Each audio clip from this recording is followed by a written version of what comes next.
Magandang araw po mga kapatid. May gusto lamang po akong i-share sa inyo na very unique na na-experience ko bilang kamanggagawa po. This past few days, I've been facilitating necrological service sa isang pamilya na nagrurot po sa isang sekta ng pananampalataya. Different with ours as Baptist.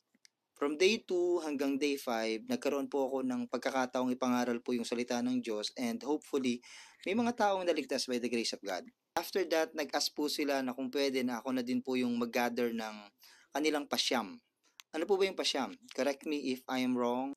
Ang pasyam po ay isang nakaugaliang ritual sa patay. Ito po yung paghahandog ng siyam na araw ng panalangin at nobena para po sa mga kaluluwa ng yumao simula po nung araw ng kanyang pagkalibing. Dito, sama-sama po silang magdarasal at mga kamag-anak, kaibigan at mga kakilala ng namatay para po sa payapa at tahimik na pagtawid daw ng espiritu nito sa kabilang buhay. Question, tinanggap ko po ba ito? To be honest, napaisip po ako. This is very contradicting sa aking pananampalataya dahil wala po ito sa Bible. At pwedeng makaapekto po ito sa aking stand bilang kamanggagawa. Kaya ang ginawa ko, nanalangin po ako and nag-ask ng wisdom kay Lord. Naglakas po ako ng loob na mag-reply dun po sa request tungkol sa indifference ng aking stand. Ukol po dun, which is based naman po sa Bible, yung aking pong stand. Though ayoko naman po talagang i-decline kasi nakikita ko na may another opportunity na naman to share the word of God.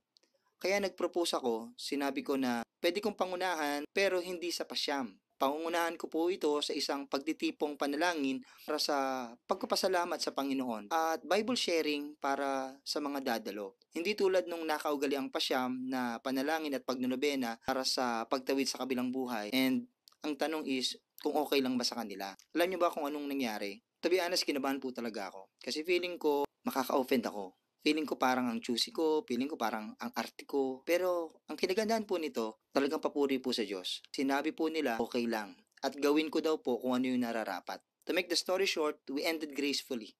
May mga taong tumanggap sa salita ng Diyos, may mga taong tumanggap sa kaligtasan, at syempre, sobrang heartwarming, very welcoming yung kanilang pong pagtanggap sa salita ng Diyos. At until now, I'm very hopeful and still praying na sana lumago yung binhi na dumating po sa puso po nila na salita ng Diyos. Ano po bang natutunan ko rito sa bagay na ito?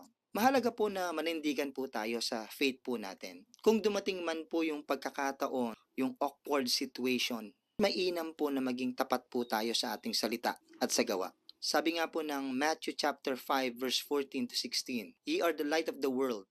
A city that is set on a hill cannot be hid. Neither do men light a candle and put it under a bushel, but on a candlestick, and it giveth light unto all that are in the house. Let your light so shine before men, that they may see your good works, and glorify your Father which is in heaven. Meaning to say, para makita ng sanlibutan yung Kristo, yung Panginoong Hesus sa ating buhay, italaga po natin ito sa ating buhay. Huwag po tayong mahiya, huwag po tayong matakot, maging liwanag po tayo sa iba para makita ang ating mga gawa at maluwalhati po ang Panginoon sa ating buhay.